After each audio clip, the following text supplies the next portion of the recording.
Jesteśmy już w Luksemburgu. Udajemy się prosto do hotelu, żeby zostawić plecaki, trochę odpocząć i ruszyć na miasto. Tym razem zarezerwowaliśmy sobie nocleg przez portal booking.com, dlatego że różnica cen nie była dosyć znaczna pomiędzy booking.com a Airbnb, a dodatkowo mamy śniadanie. Tak więc idziemy do hotelu, rzucamy plecaki i ruszamy w miasto.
Luksemburg jest najmniejszym państwem w Unii Europejskiej, posiada również najmniejszą liczbę ludności w Unii Europejskiej. Jest to około 430 000 mieszkańców, z czego prawie połowa z nich to obcokrajowcy.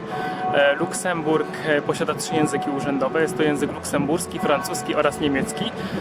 W zasadzie to spotkaliśmy się z tym, że najwięcej osób mówi jednak po francusku, co trochę nam utrudnia komunikację, ponieważ francuskiego nie znamy. Jeżeli chodzi o sąsiadów Luksemburga, jest to Belgia, Francja oraz Niemcy, a tuż za mną możecie zobaczyć most Adolfa, który jest jednym z symboli tego miasta.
Luksemburg okazał się najdroższym państwem, które odwiedziliśmy podczas naszego weekendu.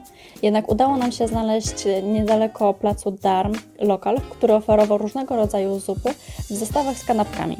Znaleźliśmy tam tradycyjną zupę luksemburską Bunneschlub z zieloną fasolką szparagową, boczkiem oraz kiełbasą.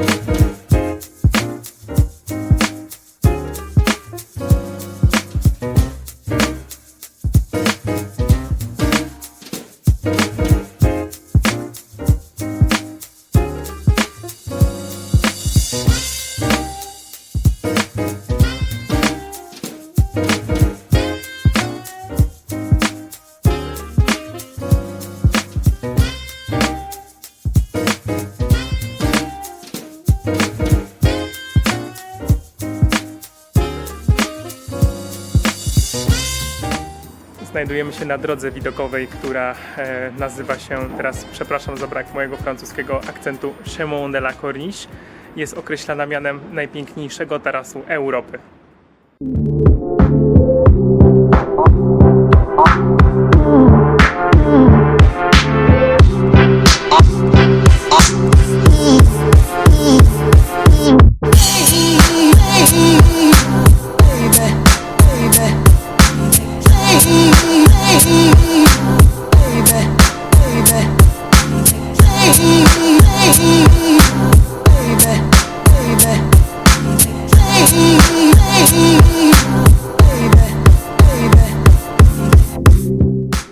Tuż za mną możecie zobaczyć kazematy, które zostały wybudowane przez Hiszpanów w 1644 roku. Wykorzystali jako podstawę średniowieczny zamek.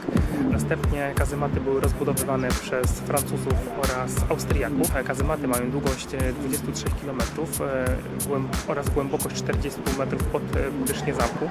Miejsce to nie było wykorzystywane jedynie jako stanowisko dział artyleryjskich, ale były tutaj również stajnie, piekarnie oraz magazyny. Podczas II wojny światowej spełniło się tutaj również 35 tysięcy mieszkańców Luksemburga.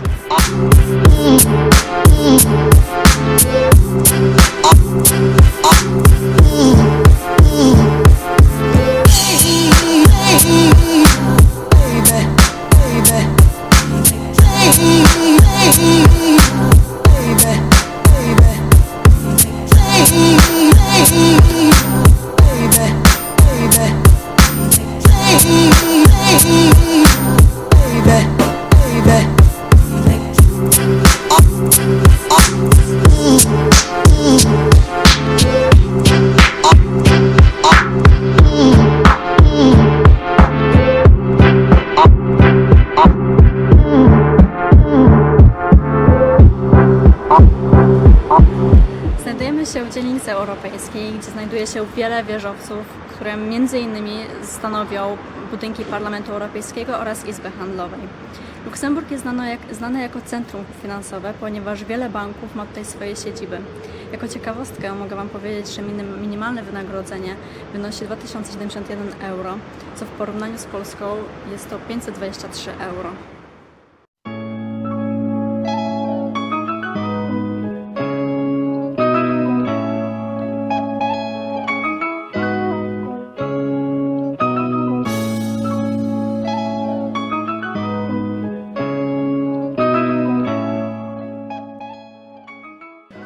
Jesteśmy już na lotnisku, a więc nasza podróż do kraju Beneluxu dobiegła już końca.